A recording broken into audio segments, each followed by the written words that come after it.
É um prazer estar aqui hoje no primeiro episódio in loco do Abreu Podcast com Pedro Sorrentino, um amigo, um mentor e uma pessoa que eu admiro muito, que eu conheci ao longo da minha trajetória como VC. Pedro, obrigado por participar do Abreu Podcast. O prazer é todo meu e eu digo mesmo, você é um dos talentos mais brilhantes do Venture Capital brasileiro e estar aqui com você para a gente bater esse papo é uma honra e um prazer e feliz em ser o primeiro investor do teu podcast e o primeiro in loco, então vamos se divertir. É uma honra.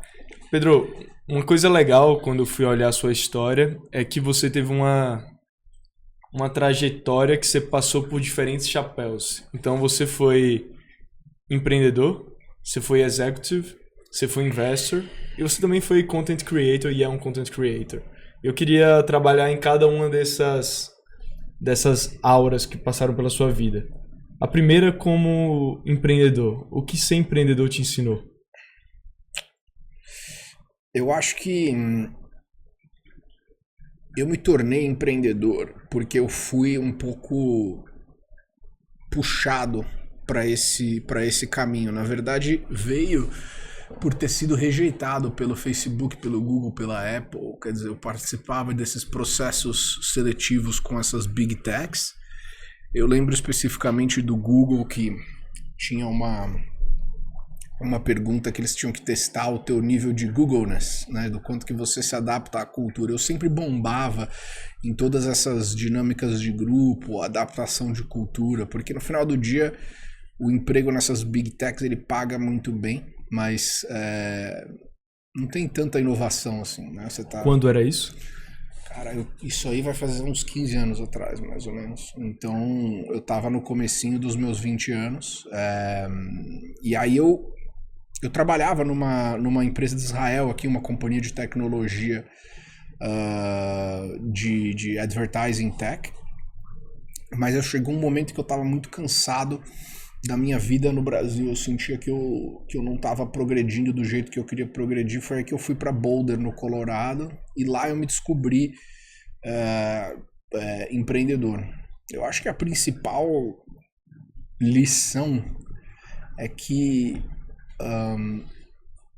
assim, hoje eu também continuo empreendedor como VC. Eu vou dizer que eu acho que é mais difícil ser empreendedor como Venture Capitalist do que ser empreendedor como Founder nos primeiros anos.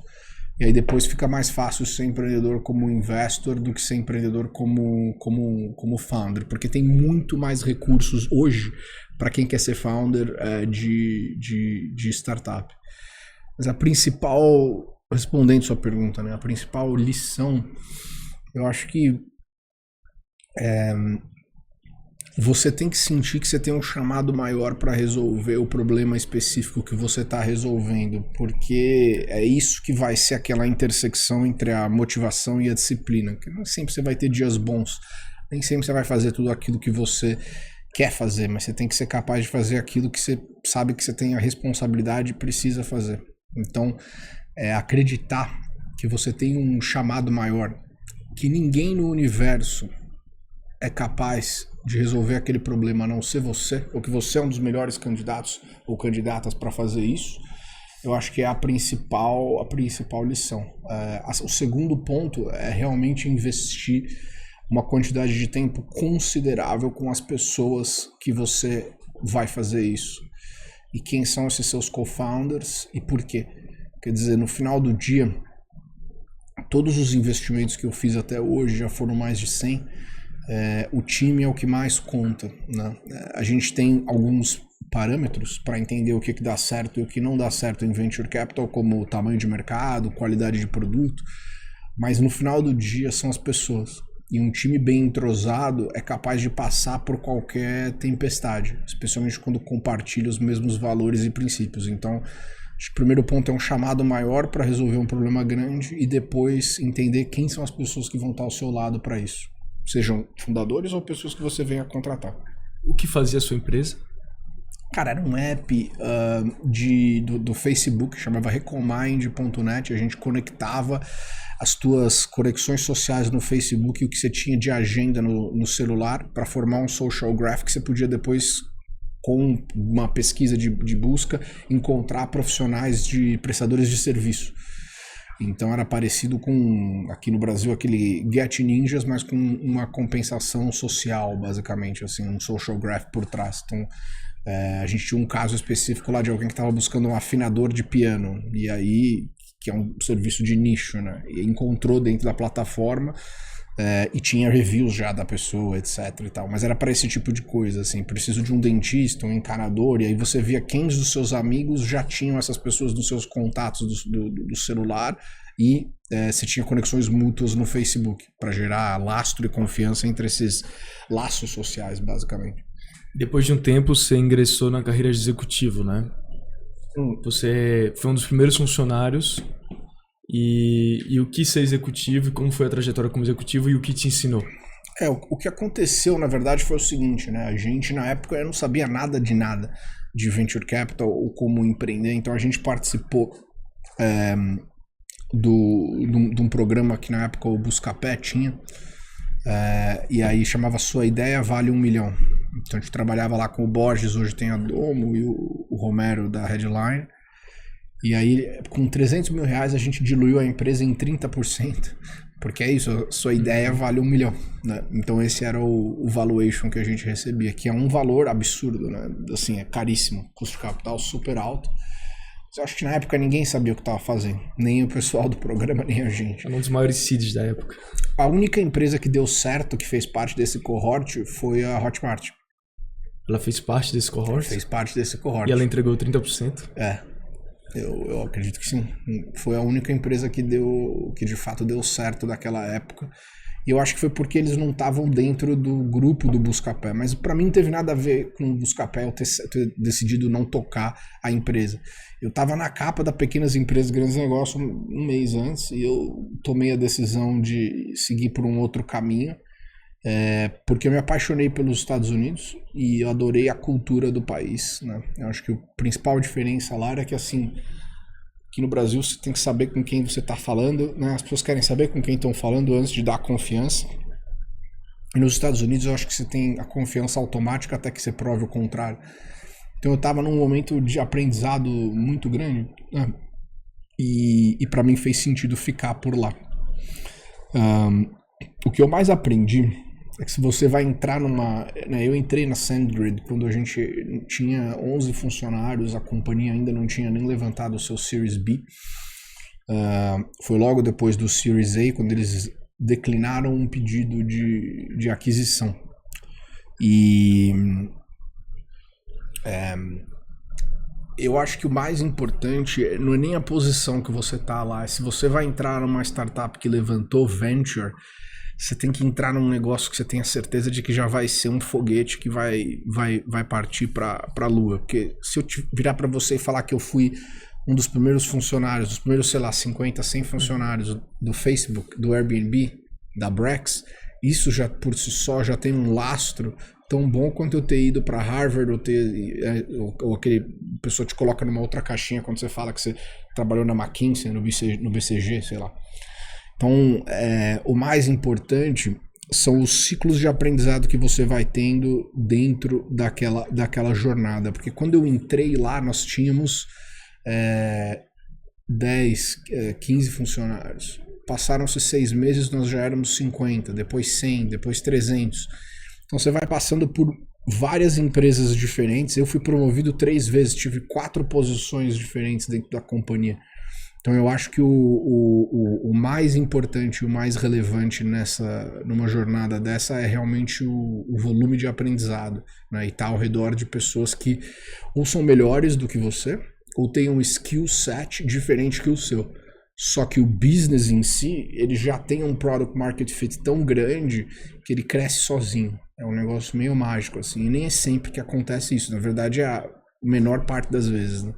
Acho que eu entrei depois que os founders já tinham mastigado muito vidro. Eles tiveram uma época, na época lá da Techstars, assim, talvez 1 ano, 2 anos antes, aí era bem mais difícil para eles. E quando o Venture Capital entrou na sua vida, já era algo que você visualizava como um possível caminho da sua trajetória? Ou ele foi algo que foi aparecendo? Aqui compartilhando até da minha perspectiva pessoal, É engraçado, porque hoje eu me defino muito como Venture Capital, é algo que eu amo fazer. E talvez 10 anos antes eu nunca tinha ouvido falar de Venture Capital. Simplesmente foi algo que apareceu e cruzou na minha vida e que eu não tinha ideia que talvez ia ser a minha profissão. Como foi do seu lado? Então, eu também não imaginava que eu ia virar VC, não. Eu não tinha essa aspiração, sabe? Dentro da SendGrid eu fui Product Manager, depois eu ajudei a gente a crescer internacionalmente, depois eu toquei toda a nossa parte de parcerias e resellers, etc. Só que meu último trabalho lá foi tocar um programa de aceleração chamado SendGrid Accelerate, que basicamente era uma versão mini desses programas corporativos que a gente tem hoje, que é, né, o AWS Activate ou o Google Launchpad, só que a gente fazia milagre com pizza Red Bull e um cartão da American Express. E eu acabei me tornando o cara do e-mail que em vez de só dar créditos de graça pra galera, ajudava o pessoal a levantar capital, conectava com outros investors e fazer contratações. E aí surgiu uma mensagem no meu LinkedIn de uma recrutadora para me contratar para uma firma chamada Funders Club, que era para fazer comunidade e relacionamento com investors. Ela achou que o meu perfil, por conta do que eu fazia com as startups na SendGrid, fazia sentido. Então foi totalmente cold, assim. Eu não fui atrás da oportunidade, chegou até mim.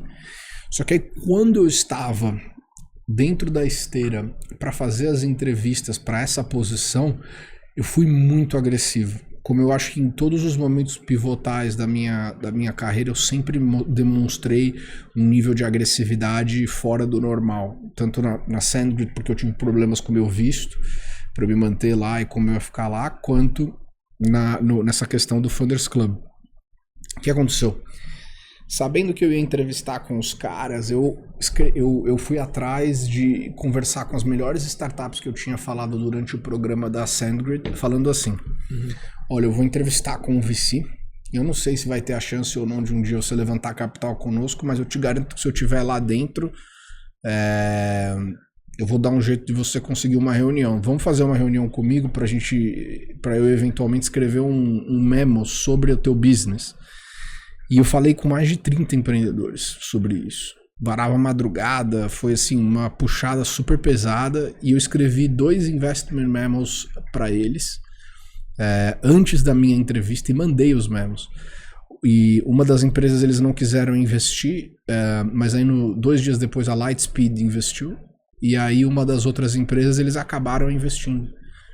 Então acabou que não tinha uma vaga para associate na firma, mas os caras ficaram tão impressionados com o meu hustle que eles abriram essa vaga e não me deram a vaga original que eles estavam recrutando e me chamaram para o time de investimento. Então foi assim que tudo começou, sabe?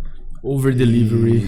Foi um over-delivery e uma agressividade maior do que o que era esperado. E quando eu comecei, eu tava morrendo de medo, assim, na verdade. Eu me vi... Lá a gente foi seed investor de mais de 26 unicórnios, né? E era uma época áurea de São Francisco, assim. Eu me vi ao redor de mentes brilhantes, pessoas muito, muito inteligentes, muito mais inteligentes do que eu. E eu morria de medo de errar, sabe, assim? De falar alguma besteira, mas ao mesmo tempo eu era um cara muito, muito proativo, assim. A minha par, sei lá, por 6 meses não conseguia aprovar nenhum deal. Em 6 meses eu já tinha feito o seed do Pipefy e da Rappi, né? Então, assim, eu era bem, bem agressivo, e eu me apaixonei pela classe de ativos, assim. Eu acho que na época, até bem mais do que o que eu sou apaixonado hoje pela classe de ativos. Naquela época eu acho que eu era mais ingênuo em alguns aspectos. A ingenuidade é linda, né? Ela ajuda. Ela ajuda muita coisa. Né? Ajuda bastante. Mas por que você acha que você era mais apaixonado e depois você perdeu talvez um pouco dessa paixão?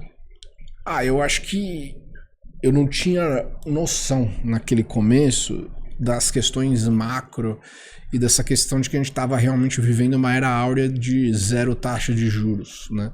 O jogo como um todo lá era um jogo muito divertido, porque o que você precisava encontrar era mercados enormes, times incríveis e produtos revolucionários, que já é difícil você encontrar isso. É encontrar isso e ter espaço, né, para fazer os investimentos nos rounds. Mas depois que você entende um pouco disso e vai construindo uma certa reputação ao redor de ser uma pessoa do bem e trabalhadora, quer dizer, o business de venture é um business de reputação,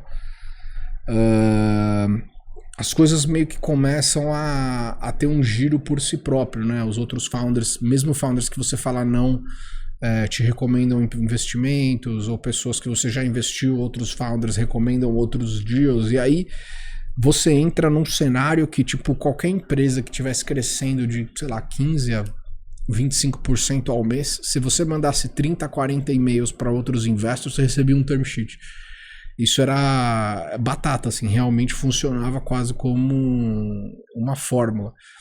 Isso tudo foi jogado por água abaixo depois que o custo de capital e as taxas de juros subiram, né? Quer dizer, hoje a barra é muito mais alta para você, como uma startup venture-back, levantar capital adicional em outras rodadas. Então eu acho que era mais divertido, assim, você sentia que você estava fazendo progresso, porque os markups eram mais fáceis. Hoje em dia a barra está bem mais alta, tanto para empreendedores quanto para investors, né? E considerando todos os aprendizados que você teve ao longo da sua trajetória como Venture Capital, o que ser Venture Capital te ensinou? O primeiro ponto é que é 100% um trabalho de vendas. Você está vendendo retornos superiores para os teus investors, está vendendo value add superior para os empreendedores, né? E depois, assim, de uma forma ou de outra, vendendo a tua imagem online, né? Se você vê, por exemplo, managers de private equity, leverage buyouts, stressed debt, de distressed, por exemplo, esse pessoal não tem podcast, não tem blog, né? Então, assim, por quê? Porque é um sales job. Eu acho que boa parte da definição dos valuations, especialmente no seed e no pre-seed, são altamente emocionais. Então, a construção da tua persona e da tua marca online e offline são fundamentais para fechar os deals. Eu acho que o segundo ponto, que talvez seja o mais importante, é que, assim, não faz sentido nenhum trabalhar, partner ou investir com pessoas que você não alinha valores e princípios. Ou seja, você tem que ter a certeza de que está trabalhando com pessoas do bem e fazer muitas referências em cima dos empreendedores e dos founders que você vai trabalhar. Boa, a gente falou de persona online, de ser um sales job, e sobre essa questão de publicar conteúdo em público. E você tinha um blog que eu adoro, o Stock Capital. Também teve podcast, então teve o Inevitable Podcast, teve o Papo no Condado também, que eu adorava. O que publicar conteúdos em público te ensinou?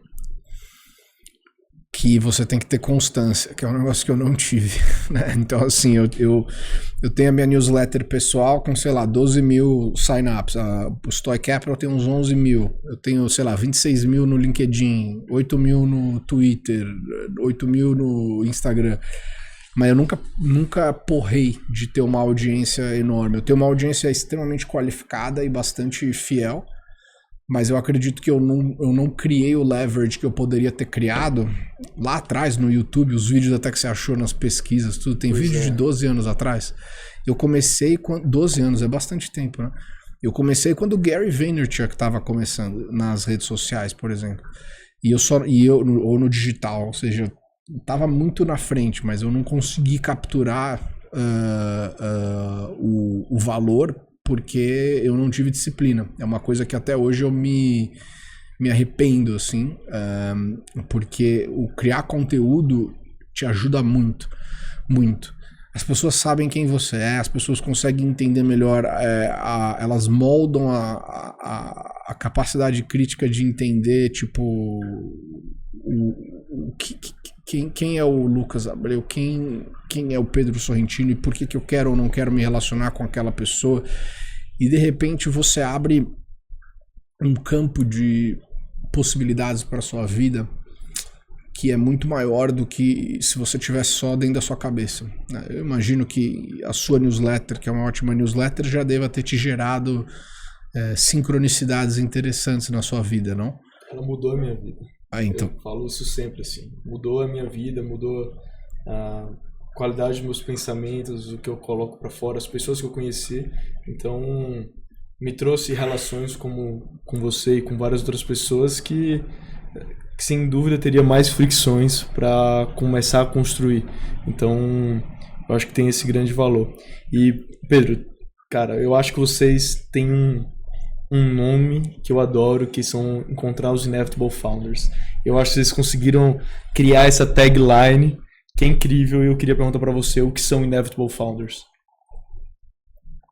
Acho que o sucesso na vida, ele tem uma parte muito grande, né? De você não desistir, independente das dificuldades que surgem ao longo do seu caminho, e vão ser muitas. Eu acho que ninguém vem aqui para ter uma vida fácil. Eu vejo que, assim, alguns das pessoas que eu conheço que trabalham com a gente, que são bilionários, assim, tem um monte de problema. E as pessoas também que às vezes não têm não têm muitos recursos financeiros, também tem um monte de problema. Então, a inevitabilidade do ser humano é a capacidade de você ser resiliente para trabalhar na sua própria evolução e não desistir no meio do caminho. Você tem que ter fé que vai dar certo. E eu acho que o acreditar nessa luz maior, nesse bem maior, para esse tipo de pessoa inevitável, é muito importante, né? Se você como founder não acredita que você vai poder ser um dos grandes talentos, uma das melhores pessoas do teu mercado, do teu business, ninguém vai acreditar em você. Você tem que acreditar em você em primeiro lugar. E eu acho que isso é uma parte fundamental da inevitabilidade, né? E passa muito pela jornada do herói ali do Joseph Campbell, né? Que você começa, daí você tem um chamado, depois você é rejeitado, tem uma série de problemas, depois você volta para casa e tal. Então, se você olhar a história de qualquer empreendedor que construiu algo bacana, não foi fácil. Teve vários momentos que a pessoa teve, assim, N motivos para desistir ou seguir num outro caminho. E como você identifica, ou quais são as dicas que você busca para saber se uma pessoa tem essas características inevitáveis? Então, quando a gente tem um interesse muito grande em cima de algum deal ou de alguma empresa, o primeiro aspecto da conversa que a gente faz, eu gosto de ter uma primeira reunião que normalmente é longa, às vezes ela dura 1 ou 2 horas, e a gente praticamente nem fala do business. A gente fala muito mais de como a pessoa cresceu. Eu acho que você entender do tipo, você nasceu rico, nasceu pobre, nasceu de classe média, que tipo de férias você tirava com a sua família quando você era criança, em que restaurantes que você ia, que roupas você usava, quando você ia pra escola e aí tinha um novo gadget ou um novo brinquedo, você era uma das primeiras crianças que ganhava isso. Quando você pedia alguma coisa para os teus pais, eles te davam imediatamente, você tinha que trabalhar por isso. Quando você precisou ir para a faculdade, você teve que pagar teu curso ou o teu curso já estava pago, né? Você tem N aspectos da nossa criação como ser humano que impactam muito a sua capacidade de ter tranquilidade para tomar risco e, ao mesmo tempo, a humildade de saber perseverar. E aí, ao longo do tempo, você vai percebendo os valores e princípios daquele ser humano. A gente busca muito mais ter esse entendimento antes, porque nós partimos do princípio de que a primeira reunião que a gente já fez uma filtragem sobre o fato de que o mercado é grande, as pessoas são interessantes e o produto é legal. Então, vocês buscam entender os traços que, de alguma forma, são correlacionados com a resiliência. Correto. Os traços psicológicos correlacionados com a resiliência e um overlap de valores e princípios que a gente tem, que é você de fato ser uma pessoa do bem, acreditar eu acredito que acreditar em Deus é bem importante, independente de qual Deus, ou acreditar em algo maior, né? E trabalhar para fazer o bem, assim. Eu tenho uma frase do Tim O'Reilly que eu gosto muito, que ele fala que o open source de qualidade é você adicionar mais valor do que você é capaz de capturar. E eu acho que esse é o ethos assim, de um bom empreendedor. Né? Com aquilo que essa pessoa está construindo, ela é capaz de adicionar mais valor do que ela consegue capturar. E você tem alguma história para compartilhar de um momento, de um founder que você conheceu e que deu aquele estalo? Tô diante de alguém que inevitavelmente vai ter sucesso?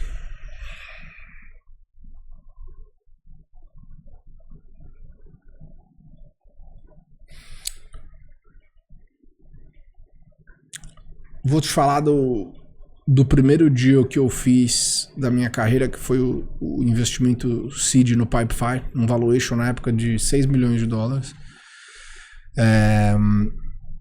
E na época o CEO, o Alessio, que hoje eu tenho a honra de também chamar de um grande amigo meu, estava fazendo o programa de aceleração da 500 Startups em São Francisco.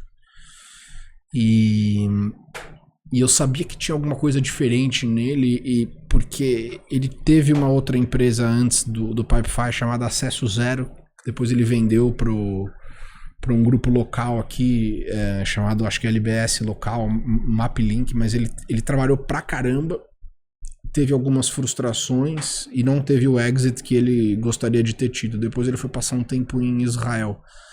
E eu acho que o ecossistema de startups de Israel permitiu que ele entendesse que você poderia ser global do dia 1 de qualquer lugar do mundo. Porque, né, tem aquele livro até Startup Nation lá de Israel que fala muito sobre isso. E ele falou, do dia 1 eu vou montar um negócio global. Ele foi lá e fez, né? Eu lembro quando o Pipefy foi lançado, era uma época que o Product Hunt tava bombando ainda. O Ryan Holiday tocava o Product Hunt antes da Andreessen Horowitz investir neles. Para quem não sabe, o Product Hunt foi uma plataforma para lançamento de novos produtos. E quando eles lançaram lá, eu acho que ele recebeu mais de 12 mil empresas fazendo sign-up para testar a plataforma. Que eu achei isso, para mim, esse momento de observar o cara chegando em São Francisco, né? Porque na época era assim, tinham tão poucos brasileiros do Vale, quando chegava qualquer um, aparecia no meu inbox. Né? E aí observar ele durante o programa de aceleração, ter essa ambição global e ter lançado o produto e ter recebido esse primeiro feedback positivo, porque a empresa não tinha nem $2 mil de MRR na época, mas a gente percebeu que era algo especial por conta dessa atração e desse sign-up. Foi ali que eu vi assim, um empreendedor com uma visão de longuíssimo prazo, extremamente resiliente, mas construindo um business global, mesmo sendo de Curitiba. Pô, tem vários aspectos inovadores que até eu desconhecia da história do Pipefy, né? Mas a gente tá falando de alguém que fez PLG, o Product Led Growth, isso daí em 2014, 2015, talvez. Que já estava almejando ser global 10 anos atrás, a partir do Brasil, né? Então acho que tem características muito únicas nesse Product Market Fit também. Sim, com certeza. E tem seus desafios também. Eu acho que para você de fato construir uma companhia 100% global, quando você tem um quadro às vezes de 40% dos funcionários brasileiros, é difícil. Ou você tem, por exemplo, no caso da RAP também, assim, quem era colombiano, quem não era. Quer dizer, eu acho que você tem que... não é um desafio fácil, tem que tomar cuidado. Porque às vezes se você tem, sei lá, 3 ou 4 brasileiros numa reunião, as pessoas fazem ela em português, mas aí vem um americano, muda todo mundo para inglês. Mas o inglês não é o primeiro idioma natural para essas pessoas se comunicarem, né? Como se resolver isso intrinsecamente não é fácil. Tô fazendo uma crítica a nenhuma empresa específica, mas é algo que eu consegui observar ao longo do tempo, tanto no Pipefy quanto o Rocket Chat, quanto outras empresas de outros países, né? O Aircode começou na França, a Rapid API em Israel, enfim, tem alguns exemplos. E além da comunicação, você acha que culturalmente também tem uma diferença muito grande? Sim, eu acho que sim. Eu tenho, por exemplo, o meu sócio atual na Atman, ele antes trabalhou numa empresa chamada Riskified de Israel. E aí tinha uma diferença muito, muito grande, assim, entre quem era de Israel e quem não era. E a forma dessa galera se comunicar, né? O pessoal de Israel é bem mais duro e direto ao ponto, assim. Então, eu acho que sem dúvida nenhuma ter essa brasilidade impacta, né, na empresa de forma positiva e de forma negativa, né? Então você tem assim, sei lá, as empresas aqui em junho fazem o dia da festa junina, vem todo mundo fantasiado, mas também celebra Halloween, também celebra outra cor, tipo 4th of July. Mas é curioso, acho que um dos primeiros aspectos que mostra a diferença cultural é no calendário na hora do almoço. Porque o brasileiro tem o costume de ter esse almoço de 1 hora e meia, às vezes 2 horas, mas o brasileiro não é acostumado a almoçar na mesa, né? Enquanto o americano já tem muito mais esse hábito. Eu assim, 15 anos nos Estados Unidos, tipo, você almoça trabalhando, assim, mas às vezes você tira pra, tipo, vamos almoçar, mas não tem esses últimos, né, eu tô voltando pra São Francisco agora, esses últimos 2 meses que eu fiquei aqui no Brasil, a maior parte dos catch-ups que você faz, você marca almoços ou jantares, né, você não marca muitos cafés, até marca, mas as pessoas têm uma disponibilidade social, mental muito maior no almoço. Isso é fato, essa diferença cultural. Sim. Então, deixa eu aproveitar essa deixa de Brasil e Estados Unidos. E você é uma pessoa que lidou com...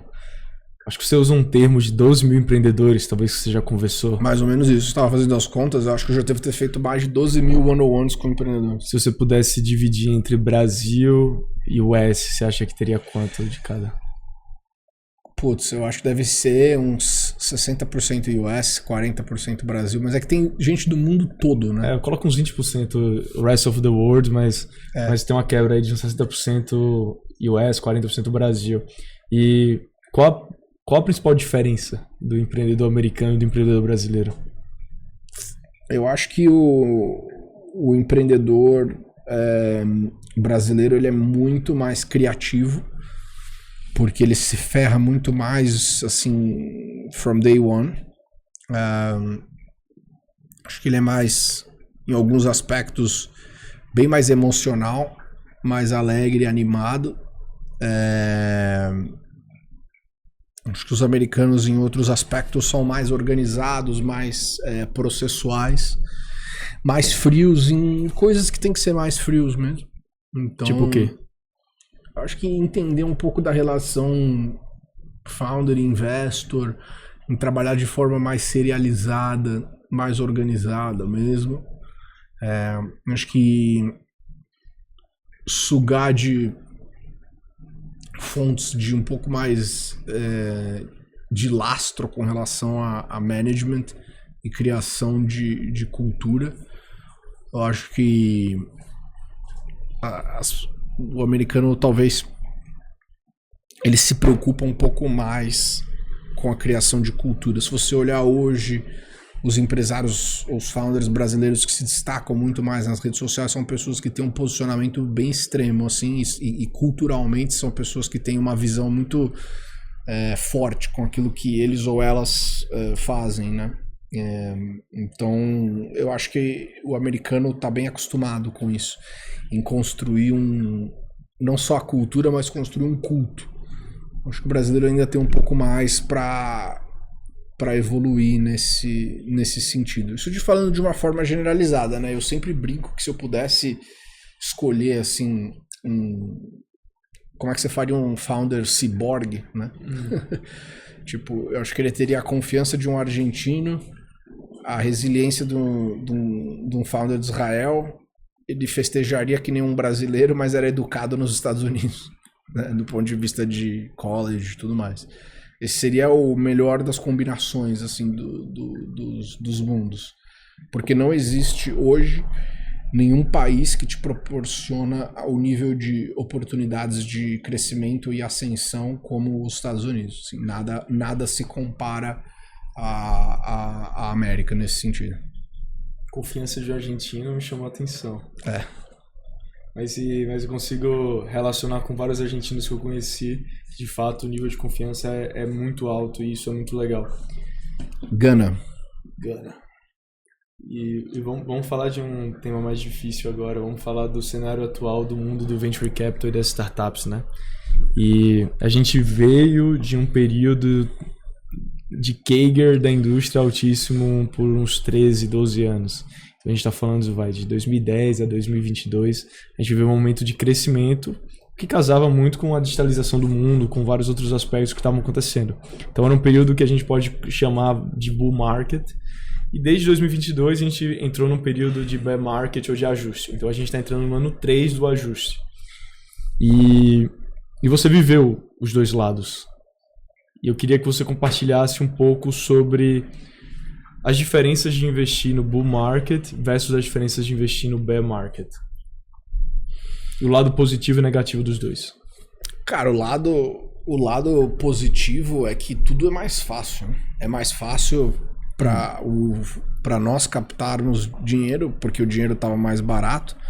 É mais fácil para as empresas levantarem suas rodadas, para os business crescerem. Você pode ser menos disciplinado, foca mais em growth, menos em unit economics e joga lá na frente que em algum momento você vai conseguir resolver isso. E é muito mais divertido, né? Porque você tá ali naquele otimismo constante, você vê as coisas acontecendo, não para de contratar gente, vai crescendo. Quer dizer, eu vivenciei assim algumas loucuras. Acho que a SandGrid não era uma empresa maluca, era muito pelo contrário, mas assim, a gente teve nossos momentos de indulging, assim. Então eu lembro uma vez que a gente nem era remoto ainda e a empresa levava todos os funcionários por 4 dias para Cancún, todo ano, pra gente fazer os nossos offsites e tal. Era normal, às vezes, em algumas viagens, eu fazer relatórios de reembolso de 20, 25 mil dólares, por exemplo.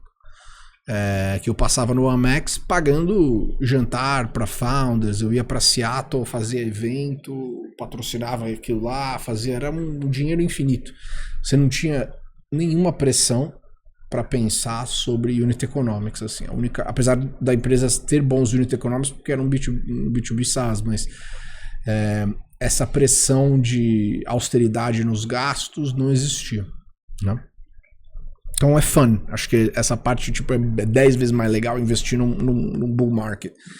Eu acho que a situação que a gente está vivendo agora, eu imaginava que a gente ia ter visto um colapso mais rápido e generalizado. Ao passo que o que eu vejo que o que está acontecendo é que a bolha que foi criada, ela está desinflando aos poucos. Porque os founders tomam uma série de atitudes antes dessa correção acontecer. Então, antes da correção acontecer, eu faço meus layoffs, mando um monte de gente embora, aumento o meu runway.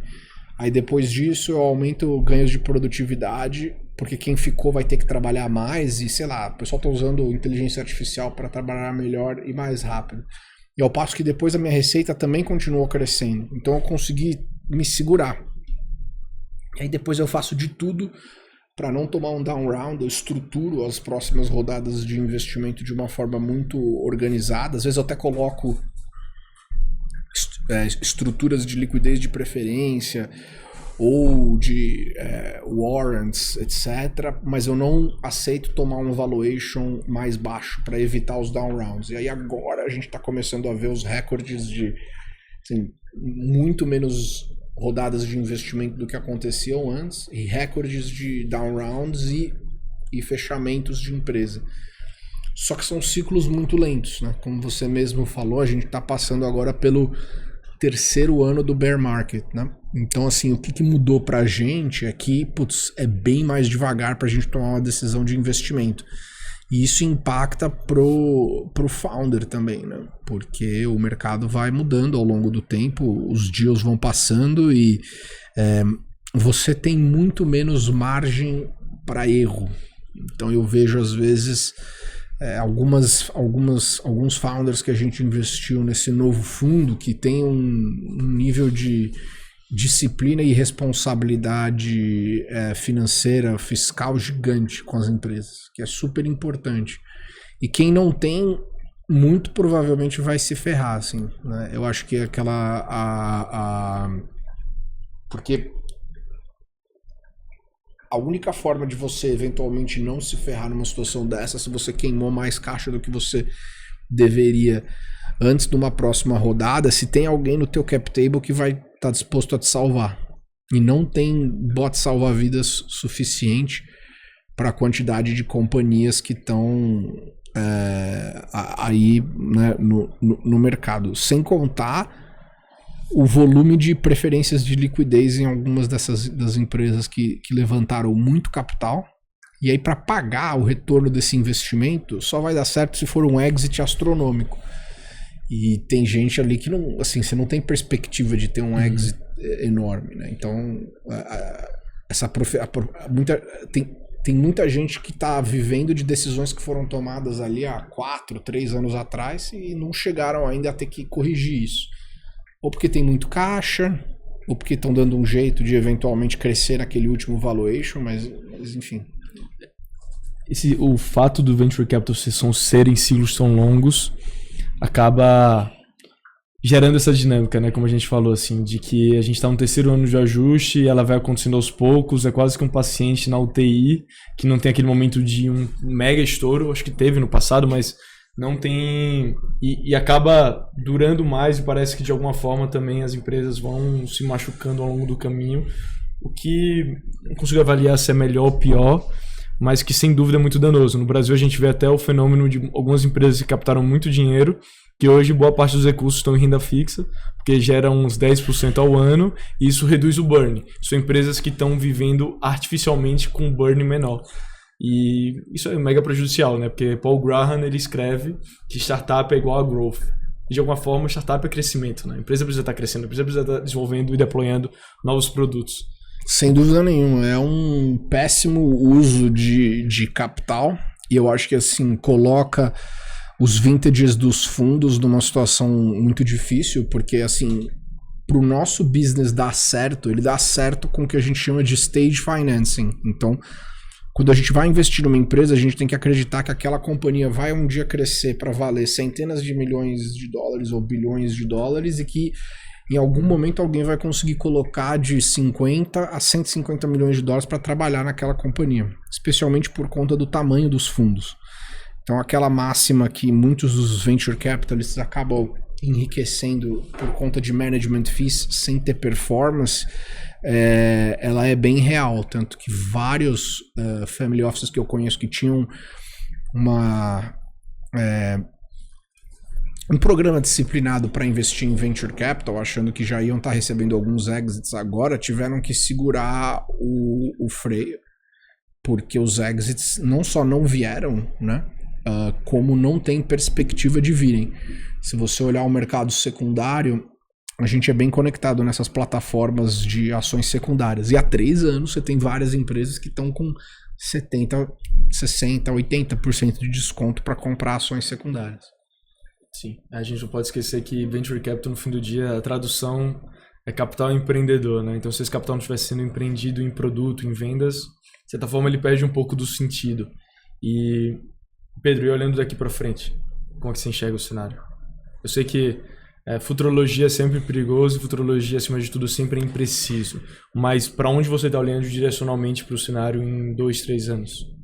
Então, eu acredito que assim, o que vai salvar a classe de ativos como um todo, em vários aspectos, é a inteligência artificial. Eu acho que você tem um descolamento entre tudo que está acontecendo em AI versus o que é não AI dentro desse mercado. Então, essa é uma onda que ainda está sendo surfada e eu acredito que ela ainda vai continuar sendo surfada por alguns anos, porque é uma transformação exponencial muito profunda que está rolando. Esse é um dos principais motivos do porquê que eu estou retornando para São Francisco depois desses 4 anos aí na East Coast entre Nova York e Miami. Então eu vejo o aspecto de AI, de inteligência artificial muito positivo. Eu acho que a gente ainda vai ter que passar por um novo ciclo da janela dos IPOs. Eu acho que isso aí é o que vai ser o balizador mais importante. A gente precisa ter uma nova janela de IPOs e ter um IPO como foi o IPO do Alibaba, por exemplo, categórico. Assim, talvez a melhor empresa para isso seria o Stripe, né? Que chega um momento que a empresa, ela não tem mais como captar privadamente, ela precisa fazer o seu IPO. Então, assim, a gente tem que ver o IPO do Stripe por exemplo, teria que ver um IPO eventualmente da OpenAI, né? Como que a empresa pode valer 50, 60 bilhões de dólares e ser private ainda. Tem que ver um IPO da SpaceX. Tem que ver essas empresas de fato abrindo a janela como esses ativos multibilionários, para daí você começar a ter outros exits, né? Eu acredito que a gente vai ver também os fundos de private equity como Thoma Bravo, por exemplo, esse pessoal que faz muito private equity leverage buyout em tech, nadando de braçada, porque vão ter muitos ativos, sejam de empresas públicas que eles podem levar para o mercado privado, quanto empresas que eventualmente você pode fazer mergers, né? Porque assim, você não vai ter exits para 2 ou 3 líderes em um segmento específico que valem cada uma 200, 300 milhões. Então eu acho que a gente vai ter uma quantidade de M&As significativo. Mas eu estava errado numa das previsões que eu fiz, que eu achei que a gente ia ter um colapso muito rápido e abrupto. E eu errei. Eu acho que os empreendedores se demonstraram bem mais adaptativos e resilientes nesse sentido. Então eu diria que assim, AI é a bola da vez que salva a classe de ativos com vários up rounds e tração. Por um outro lado, você vai começar a ter muito mais financiamentos estruturados e flat rounds com mais governança, mais estrutura. E por último, eu acredito que a gente vai ter uma quantidade de M&As e leverage buyouts bem ativos, assim.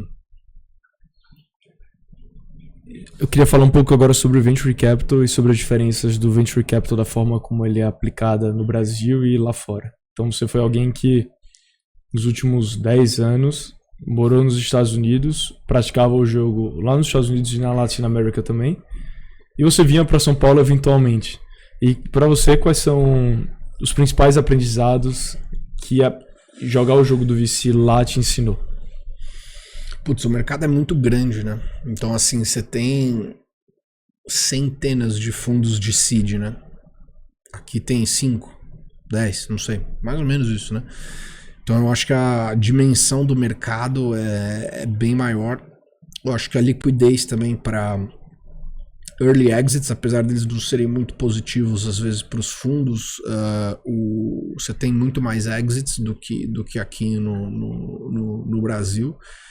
E de forma geral, eu acredito que tudo é um pouco mais assim profissionalizado. O que eu quero dizer com isso?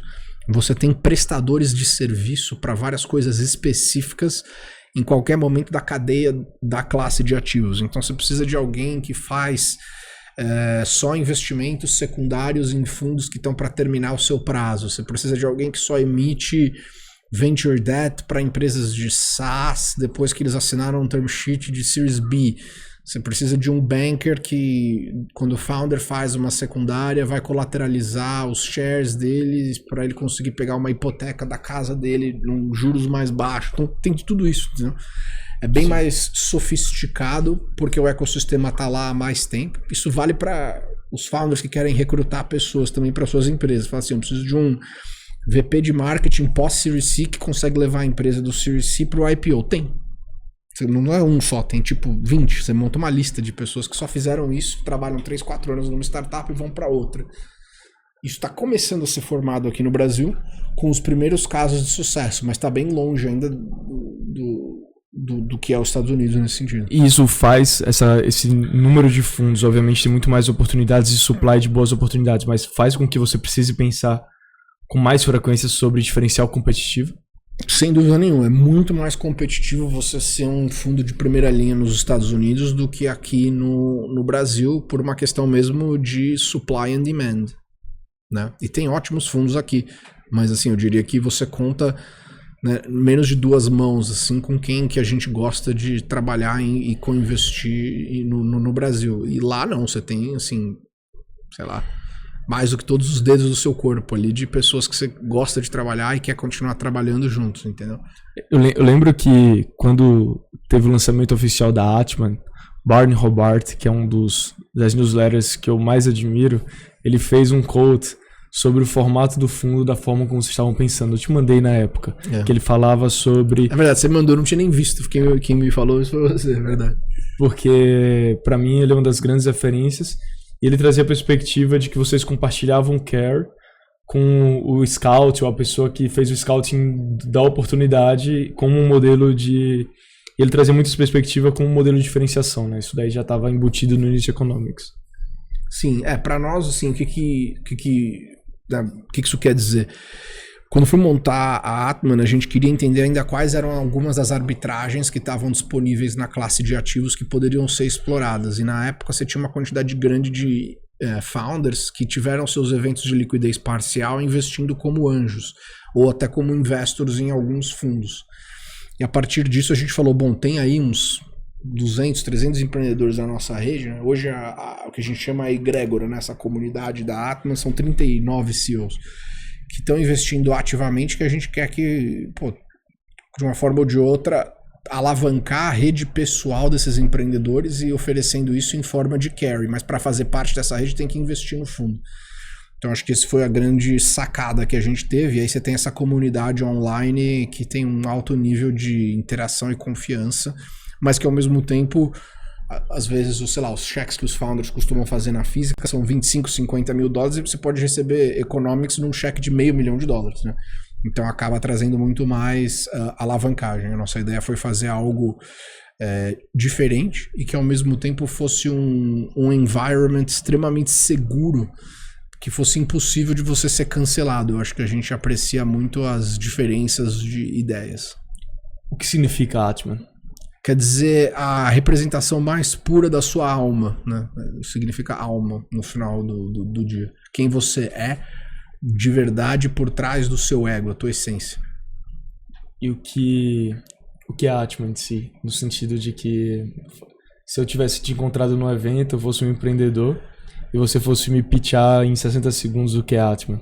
Cara, é um fundo de pre-seed seed, fazendo cheques de 250 a 500 mil dólares, que roda em cima de uma comunidade de empreendedores provados, que tem todos os incentivos de valores e princípios para te ajudar ao máximo possível, e que foca muito em ser tático na parte de value add para fundraising, recrutamento, organização financeira e PR. Agora estamos chegando no final do podcast, então tem as duas últimas perguntas. Eu gosto muito de um conceito do Tim Ferriss, que ele fala que good shit sticks. Então no fim do dia a gente está sempre consumindo muito conteúdo, das formas mais diferentes, escutando podcast, vendo newsletter, lendo livros, mas de fato tem algumas lições que acabam que quase que ficam na nossa cabeça, e ele fala que good shit sticks, não adianta ficar tentando repensar, ficar tentando lembrar, porque o que for bom realmente vai ficar na sua cabeça. E eu queria, se você pudesse compartilhar algumas lições ou aprendizados que ficaram na sua cabeça, que você teve ao longo da sua trajetória.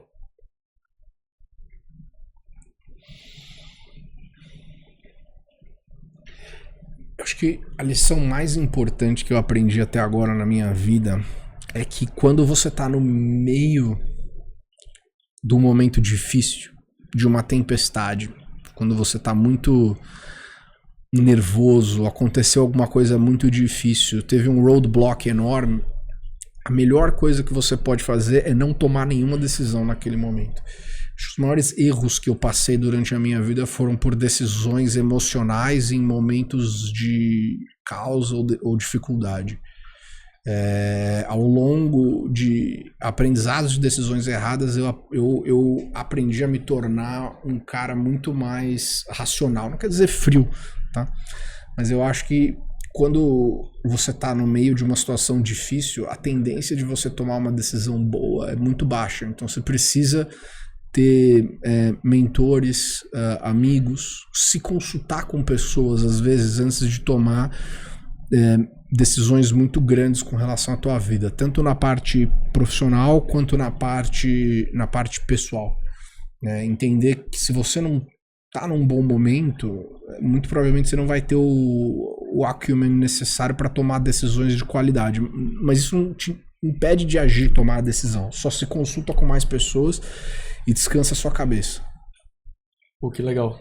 Que boa dica e boa lição. E a última pergunta, e essa pergunta aqui eu roubo do Patrick O'Shaughnessy, Universe Like the Best. E qual é a coisa mais gentil que alguém já fez por você? E, obviamente, receber essa pergunta de prontidão, você vai ser injusto com muitas pessoas. Então, conta uma coisa gentil que alguém fez com... gentil que alguém fez comigo. Vou te falar uma que recentemente que eu achei que foi muito legal.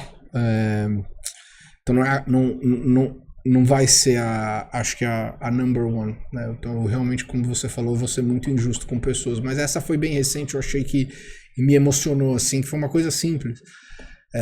Eu tava nesse processo de sair de Nova York, voltando para São Francisco, né? E o meu sócio, sem me avisar, falou com um amigo meu para o cara vir me buscar no aeroporto na hora que meu voo pousou. E aí eu tinha uma carona lá, sabe? Tava cheio de mala, carregando um monte de coisa. E o meu amigo veio e falou: cara, seja bem-vindo de volta a Bay Area, é um grande prazer estar com você aqui. E para mim isso aí significou muito, assim, que eu acho que esses airport pickups importa muito. E também tem a minha amiga Carol, que é a CEO da OneSkin, que foi uma grande amiga nesse momento também, porque me deixou guardar meu carro, minhas coisas na casa delas, sabe? Por amizade mesmo. Eu acho que quando você tá passando por momentos de transição na vida, é a hora que você vê quem são as pessoas de verdade na sua vida versus, assim, o que você consideraria como contatos profissionais. Isso aí tem sempre de monte e tal. Então acho que esses dois pontos mais recentes aqui pra mim, acho que eu considero bastante. É no bear market que a gente conhece as pessoas, esse é o lado bom. Exato. Pedro, super prazer, espero te receber em outros episódios, porque teve um montão de assunto que eu queria entrar, que a gente vai deixar para as próximas. E obrigado por participar do Abreu Podcast, uma honra. O prazer é todo meu, as portas estão sempre abertas, você é um cara sensacional e brilhante, então sempre um prazer a gente bater esse papo e trocar essa ideia. Boa. Valeu, pessoal. Valeu.